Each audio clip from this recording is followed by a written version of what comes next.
आज हम करेंगे article 32 of the constitution of India. तो आर्टिकल 32 क्लॉज 1 कह क्या रहा है?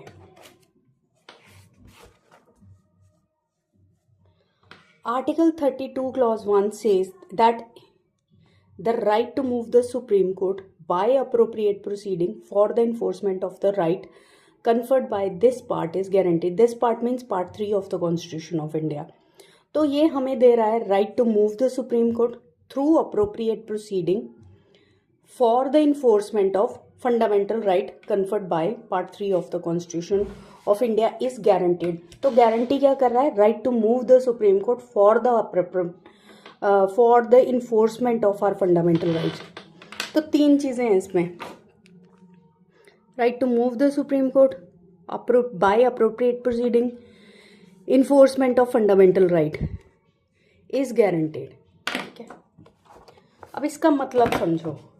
अब हमें कॉन्स्टिट्यूशन ने गारंटी की है फंडामेंटल राइट्स. तो अगर हमारे फंडामेंटल राइट्स हमें दिए हैं, अगर वो इन केस वायलेट होते हैं, तो जो फंडामेंटल राइट वाला चैप्टर था उसमें हमने पढ़ा था कि हमारे फंडामेंटल राइट्स कौन वायलेट करेगा. तो एक्शन किसके अगेंस्ट लेना होता है, कौन कर सकता है हमारे वायलेट? स्टेट कर सकती है. अगर स्टेट कैसे कर सकती है? अगर स्टेट कोई कानून ऐसा बनाती है जिससे हमारे फंडामेंटल राइट्स वायलेट हो रहे हैं, तो हमारे पास ये हक दिया है 32 क्लॉज 1 ने, जिसमें हम सुप्रीम कोर्ट के पास जाके थ्रू अप्रोप्रिएट प्रोसीडिंग हम वहाँ पे क्लेम कर सकते हैं for the enforcement of our fundamental rights.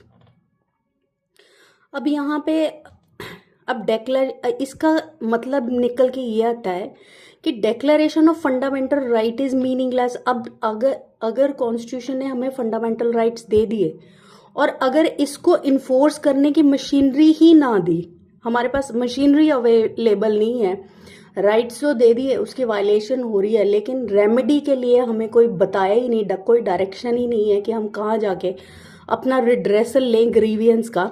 तो वहाँ पे 32 क्लॉज 1 हमें प्रोवाइड कर रहा है machinery to enforce our fundamental rights. Article 32 itself a fundamental right. Doctor Ambedkar ने यहाँ पे कहा था, doctor Ambedkar calls it a heart and soul of constitution. अब इंट्रोडक्शन में आप क्या लिखोगे? Right without remedy is meaningless. तो राइट यहाँ पे हुआ आर फंडामेंटल राइट्स. तो रेमेडी क्या हुई? ये जो मशीनरी प्रोवाइड की है रेमेडी थ्रू, इसकी रेमेडी क्या है राइट की in case of violation of that right? That is 32 clause 1 where it gives us the right to move the Supreme Court for the enforcement of fundamental right. It's a machinery to enforce fundamental right. Remedy makes the right real. अब अगर right मिल गए लेकिन remedy हमें provide नहीं की तो right meaningless हो जाएंगे. तो इसका मतलब ये है remedy makes the right real. Article 32 provides expeditious, inexpensive remedy to protect and enforce fundamental right from. अब किससे बचाते हैं, प्रोटेक्ट करते हैं? From the executive and legislative interference. अब नेक्स्ट पॉइंट है कि आर्टिकल जो 32 है वो सुप्रीम कोर्ट की पावर है, वो कर क्या रही है? To enforce our fundamental. We can go to the supreme court to enforce our fundamental right. लेकिन वहीं पे हाई कोर्ट के पास आर्टिकल 226 के अंडर वहाँ पे दो पोर्शंस हैं जिसमें इन्होंने बोला है to enforce fundamental right as well as for any other purpose. तो जो हाई कोर्ट की 226 में पावर है वो थोड़ी वाइडर एप्लीकेशन है, क्योंकि 32 सिर्फ इन्फोर्स कर रहा है हमारे फंडामेंटल राइट्स को और वो कोई अदर पर्पस सॉल्व नहीं कर रहा. कि अगर आपको 32 में जाना है तो आप सिर्फ फंडामेंटल राइट्स को इन्फोर्स करवाने के लिए जा सकते हो. लेकिन 226 में इन्होंने बोला है कि वो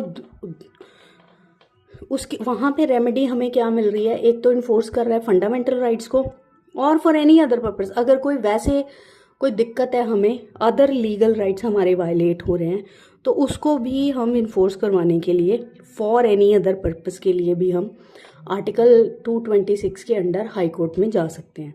तो हाई कोर्ट की जो 226 की पावर है वो थोड़ी वाइडर एप्लीकेशन है, और जो 32 की सुप्रीम कोर्ट की पावर्स है it has got a limited scope.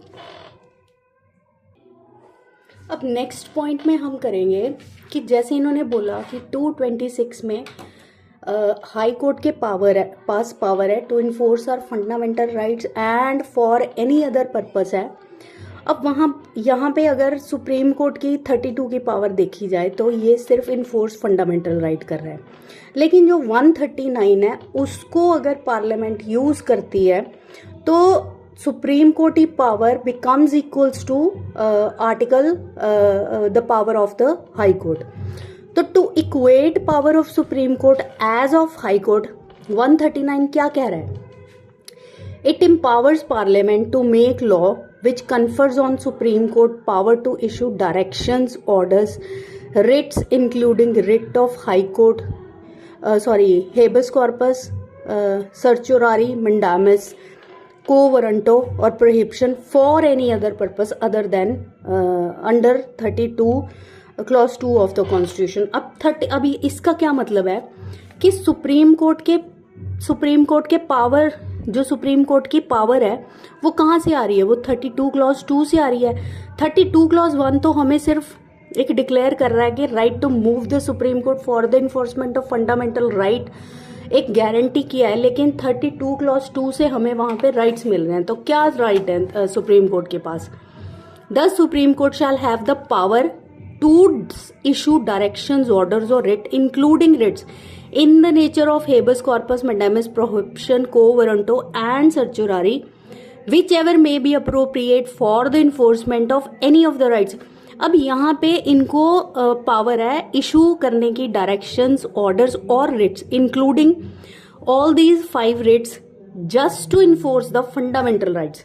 लेकिन जब 139 की पावर आती है वहां पे पार्लियामेंट अगर एम्पावर करे सुप्रीम कोर्ट को, तो सुप्रीम कोर्ट के पास ये जो 32 क्लॉज 2 की पावर्स है, जो 32 क्लॉज 2 के according just it which is only use to enforce fundamental rights, but by virtue of 139 that power of the Supreme Court which is declared under Article 32 clause 2 of the Constitution of India can be used for any other purpose other than under Article 32 clause 2 of the Constitution। तो इसका मतलब ये है कि by virtue of 139 अगर parliament empower करता है supreme court को by making any law, then the Supreme Court power of 32 clause 2 can be used for any other purpose other than enforcement of the fundamental rights। तो यहाँ पे हो क्या रहा है ultimately? So article 32 can be given same power by virtue of article 139, no need to amend the constitution. तो यहाँ पे ये वही हो गया कि सुप्रीम कोर्ट की पावर्स इक्वेट हो रही है यहाँ पे हाई कोर्ट की पावर्स के जो है हमारे पास under article 226 of the constitution of India. अब नेक्स्ट इशू आता है कि लोकस स्टैंडाई क्या है, कि हम जो 32 की पावर्स हम अवेल कर रहे हैं उसमें कौन है जो उसकी राइट्स को अवेल कर सकता है। तो ट्रेडिशनल रूल क्या था? whose fundamental rights are violated and remedy must be sought through appropriate proceeding। अब ये जो अप्रोप्रिएट प्रोसीडिंग है ये बाद में रिलैक्स हुआ थ्रू वेरियस रूलिंग्स। अब जो नया इसमें क्या होता था कि पहले क्या होता था, जिसके फंडामेंटल राइट्स वायलेट हुए हैं सिर्फ वही बंदा कोर्ट में जा सकता है, सुप्रीम कोर्ट में जा सकता है और वही एक्सरसाइज कर सकता है अपने 32 के राइट्स को। लेकिन अब सेकंड रिक्वायरमेंट वहां पे ये भी थी कि प्रॉपर प्रोसीजर फॉलो करना पड़ता था। लेकिन बाद में जो एक डायनामिक अप्रोच अडॉप्ट की जुडिशरी ने, जिसमें इन्होंने बोला ट्रेडिशनल रूल को इन्होंने रिलैक्स किया। अब according to the new approach to enforce fundamental right through article 32 क्या था, इसमें public interest litigation, social interest litigation at the instance of public spirited citizens are permitted by Supreme Court to enforce constitutional and other legal right of any person, group of person who because of their poverty, socially and economically disadvantageous position unable to approach court for justice और relief. तो यहाँ पे इन्होंने क्या किया कि किसी भी बंदे को, सपोज किसी बंदे के उसके राइट्स, जो फंडामेंटल राइट्स हैं, वायलेट हो रहे हैं, लेकिन वो बंदा बहुत गरीब है, उसके पास सोर्सेज नहीं है, फाइनेंशियली बड़ा वीक है, वो इकोनॉमिकली डिसएडवांटेजियस पोजीशन में है, इलिटरेट है, अनअवेयर है, उसकी हेल्प करने वाला कोई है नहीं। लेकिन अगर कोई स्पिरिटेड पर्सन उसकी हेल्प करना चाहता है तो कोर्ट ने यहाँ पे उसको परमिशन दी है कि वो on behalf of that person can go to supreme court and enforce his and get his rights, fundamental rights enforced by the supreme court under article 32 of the constitution of India. तो यहाँ पे इन्होंने, लेकिन the word public spirited citizen is being used here. अब ABSK Sangh versus union of India का case है, 1981 का case है, जिसमें इन्होंने जो पिल सोशल इंटरेस्ट लिटिगेशन और रिप्रेजेंटेटिव प्रोसीडिंग को अप्रूव किया। और यहाँ पे कोर्ट ने बोला it is a present constitutional jurisprudence. तो पहले ट्रेडिशनल रूल क्या था कि जिसके फंडामेंटल राइट वायलेट होंगे सिर्फ वही क्लेम कर सकता है या फिर इन्फोर्स करवा सकता है थ्रू आर्टिकल 32। लेकिन बाद में जो न्यू अप्रोच थी, डायनामिक अप्रोच इन्होंने अडॉप्ट की बाद में जुडिशरी ने, यहाँ पे उन्होंने बोला थ्रू पिल सोशल इंटरेस्ट लिटिगेशन और रिप्रेजेंटेटिव प्रोसीडिंग के थ्रू एक पब्लिक स्पिरिटेड पर्सन भी, सिटीजन भी किसी एक बंदे के या ग्रुप ऑफ पर्संस के राइट्स को इन्फोर्स करवा सकता है। नेक्स्ट केस आया जजेस transfer case, that is SP Gupta versus president of India, 1982 का केस था, जिसमें इन्होंने बोला 7 मेंबर बेंच था, जिसने इन्होंने ये जो PIL social interest litigation through public spirited citizen था जो इन्फोर्स किया गया था यहाँ पे, उसको, इस रूल को फॉर्मली एस्टैब्लिश किया। Court held any person having sufficient interest. अब यहाँ पे इन्होंने बोला कि जो अगर कोई बंदे को उस केस में अपना कोई सफिशिएंट इंटरेस्ट है, then he can approach the supreme court to enforce the fundamental rights. In this regard, अब सफिशिएंट इंटरेस्ट कैसे पता चलेगी? In this regard court held it would be decided on case to case basis. अब next point, इसी case में क्या discuss हुआ जी, ये जो हमने 32 क्लॉज 1 में पढ़ा था कि one has right to move the supreme court by the appropriate proceeding. तो वहां पे पहले क्या था कि आपको एक प्रोसीजरल लॉ प्रॉपरली फॉलो करना पड़ता था, प्रॉपर पिटीशन होनी चाहिए थी, जो भी रिक्वायरमेंट एक पिटीशन की होती है वो प्रॉपरली फुलफिल होनी चाहिए थी। लेकिन ये जो अप्रोप्रिएट प्रोसीडिंग की प्रोविजन थी, यहाँ पे कोर्ट ने यहाँ पे रिलैक्स किया। उसकी रीजनिंग या फिर उस चीज़ को जस्टिफाई उन्होंने ऐसे किया कि procedure is handmaid of justice and cause of justice may never be allowed to be wasted by political procedural technicalities. अब ये जो 32 की प्रोविजन है, जो ये हमें राइट दिया गया है, ये इतना यूनिक है। अगर इसमें टेक्निकलिटीज ढूंढे, अब इसका जो मेन पर्पस था ये वही था कि जो एक बंदा एग्रीव्ड भी है और ऊपर से ये अनअवेयर है due to our society's condition, जो हमारा यहाँ पे इंडिया में हमारी एजुकेशन सिस्टम, यहाँ पे जो लोगों की पोजीशन है in relation to awareness of their rights, और कि लोग इलिटरेट भी हैं और अनअवेयर भी हैं। तो अगर वो अगर ये कंपल्शन की गई कि वो प्रोसीजरल मेथड को फॉलो करें, तो वहाँ पे it will be considered to be as a denial of justice. तो इसको अवॉइड करने के लिए कोर्ट ने यहाँ पे बोला कि प्रोसीजर फॉलो करना is not a strict rule. अब Bandhua Mukti Morcha versus union of India 1985 का केस था, जिसमें कोर्ट ने कहा held that redressal under 32 can be availed through a letter written to a जज। अब यहाँ पे फॉर्मेलिटीज को रिलैक्स करते हुए कोर्ट ने स्पेशली यहाँ पे हेल्ड किया कि अगर एक बंदा लेटर भी लिख देगा किसी जज को, तो वो भी उसको कन्वर्ट करके रिट पिटिशन में उसको उसके राइट को अवेल करवाया जाएगा। In this case court explain nature and purpose of PIL. अब यहाँ पे कोर्ट ने पिल के नेचर और इसका क्या मेन पर्पस है उसको भी एक्सप्लेन किया। It is not in the nature of adversary litigation. अब यहाँ पे जो बंदा अग्रीव्ड है वो सीधा जा सकता है, वहाँ पे दूसरी पार्टी को एडवर्सरी सिस्टम की इतनी ज़रूरत है नहीं, ओपोजिशन की इतनी ज़रूरत है नहीं। It is an opportunity to the government to make its basic human rights meaningful. अब इस लाइन का क्या मतलब है, यहाँ पे ये था, इस केस में क्या था कि यहाँ पे जो पटिशनर था उसने क्लेम किया था कि एक फैक्ट्री में या कहीं पे बॉन्डेड लेबर हो रही है, जो लेबर है उसको कंपल्सरीली बहुत कम वेजेस में लेबर करवाई जा रही है। तो वहाँ पे वो उस बंदे को सफिशेंट इंटरेस्ट था ड्यू टू सोसाइटल कि वो हेल्प करना चाहता था उनकी। तो वहाँ पे कोर्ट ने डायरेक्ट किया गवर्नमेंट को कि आप इंक्वायरी बिठाओ और अगर ऐसा हो रहा है तो उनको वहाँ से छुड़वाओ। तो अब ये जो हम पिल के थ्रू या सोशल इंटरेस्ट लिटिगेशन के थ्रू 32 में जाते हैं अपने राइट्स को अवेल करवाने की, यहाँ पे थ्रू डायरेक्शंस जो इशू करती है कोर्ट 32 में, ये एक अपॉर्चुनिटी दे रही है गवर्नमेंट को to make its basic rights people's basic human rights meaningful.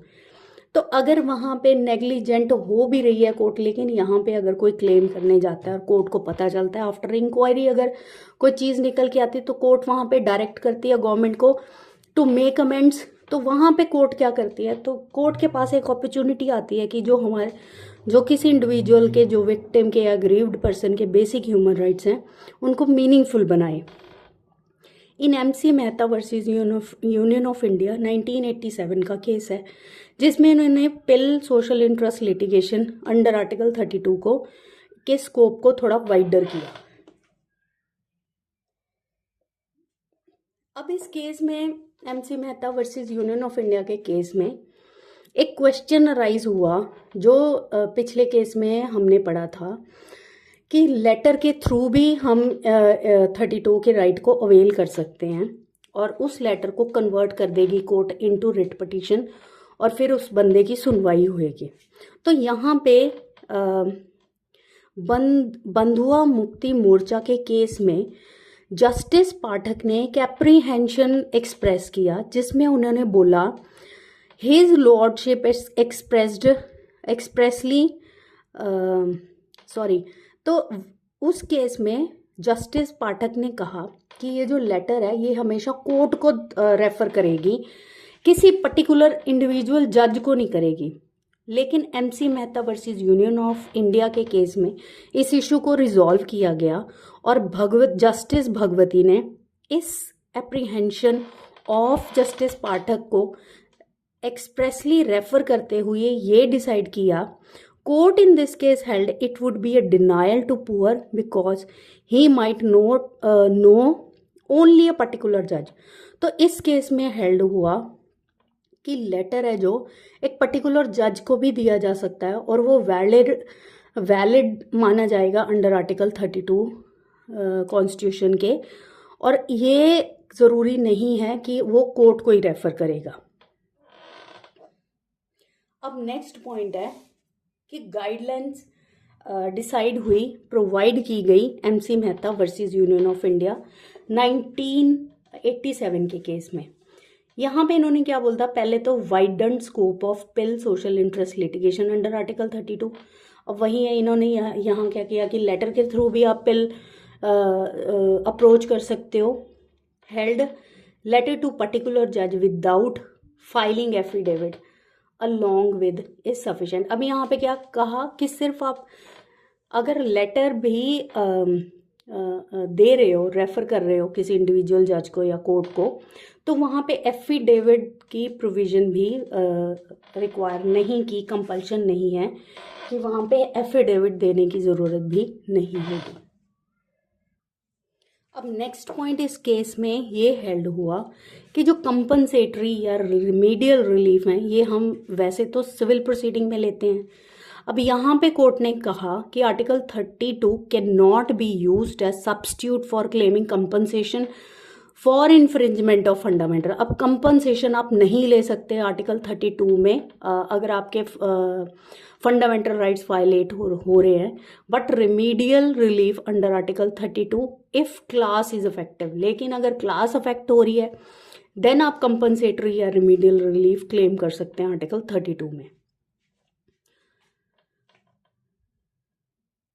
अब थर्ड पॉइंट इस कोर्ट ने हेल्ड किया कि जो आर्टिकल 32 हमारा है कॉन्स्टिट्यूशन का, ये मतलब ये सिर्फ एम्पावर ही नहीं कर रहा, not only empower court to issue direction order और writ, but also it is a constitutional duty of the Supreme Court under Article 32 of the Constitution to protect our fundamental rights।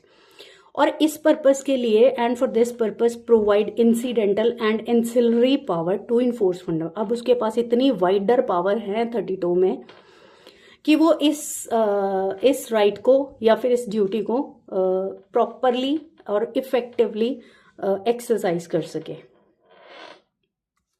अब next issue क्या था, criticism हुआ public interest litigation का।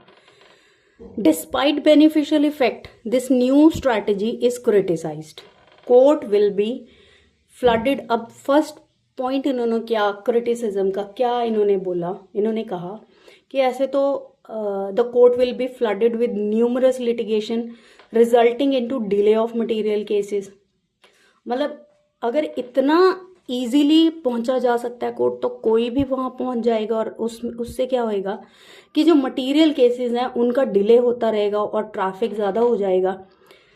Second point क्या था, interference by court will permit the sphere of executive and legislative. अब through अगर हम रिट कोर्ट के पास जाएंगे तो ऑब्वियसली कोर्ट अगर कन्विंस हो रही है तो हमारे फंडामेंटल राइट्स को इन्फोर्स करने के लिए तो एग्जेक्टिव और लेजिस्लेचर्स को डायरेक्शंस देंगे ये। तो इससे क्या हो रहा है कि इससे जो जुडिशरी है वो वायलेट कर रही है या फिर इंटरफेयर कर रही है एग्जेक्टिव और लेजिस्लेटिव एरिना को। अब इस पॉइंट को आंसर करने के लिए जस्टिस भगवती ने कोट किया article 144 of the constitution. Article 144 says all authorities, civil and judicial, in territory of India shall act in aid of Supreme Court. If any of the authorities fails, court can punish them for contempt of court. अब यहाँ पे क्या है, हमारे पास बहुत सारी provisions ऐसी हैं कि जो हायर अथॉरिटी है या हायर कोर्ट्स हैं वो निचली अपनी सबॉर्डिनेट कोर्ट को, जैसे ट्रांसफ़र ऑफ केसेस होती है, नीचे भेज देते हैं केसेस को। इंक्वायरीज और बहुत सारी प्रोविजन जहाँ पे वो थोड़ा बहुत काम सबॉर्डिनेट कोर्ट से करवा लेते हैं। तो वहाँ पे जो सारी अथॉरिटीज़ हैं सिविल और जुडिशरी की इंडियन टेरिटरी में, वो सारी हेल्प करेंगी supreme court in deciding those cases. तो यहाँ पे अगर वो हेल्प नहीं करते तो सुप्रीम कोर्ट के पास पावर है कि वो कंटेम्प्ट ऑफ कोर्ट में इनको पनिश कर सकते हैं। अब नेक्स्ट इशू है कि आर्टिकल 32 कहाँ पे अप्लाई नहीं होता।